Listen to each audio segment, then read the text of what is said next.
Quatrièmement, parmi les choses légiférées, en ce jour, il y a le fait de se féliciter les uns les autres, en se disant « Taqabbalallahu minna wa minkum » ou autres parmi les formules auxquelles les gens se sont habitués et qui ne comprennent pas d'interdit comme « Eidukum Mubarak » Eidukum Sa'id et autres parmi les belles paroles que les gens peuvent s'adresser mutuellement en ce jour.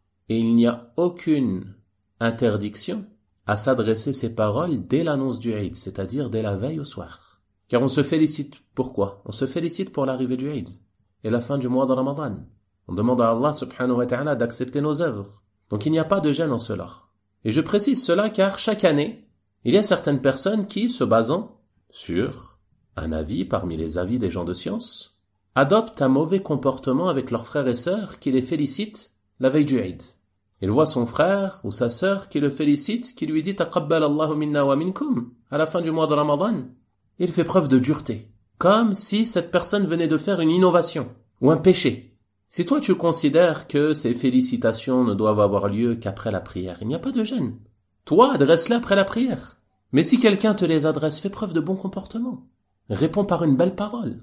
Ton frère ne vient pas de commettre une innovation, ni de commettre un péché. Ceci fait partie des choses ordinaires.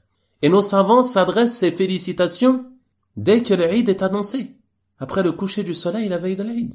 Comme cela est rapporté de nos grands savants et comme cela est connu d'eux. À l'exemple de l'imam Rabi' ibn Hadi al-Madkhali, ou le Cheikh Ubayd ibn Abdillah al-Jabiri, hafidahum Allah ta'ala, et d'autres parmi les gens de science. Et cela est une chose connue et répandue. Donc ça c'est très important, barakallahu fikum.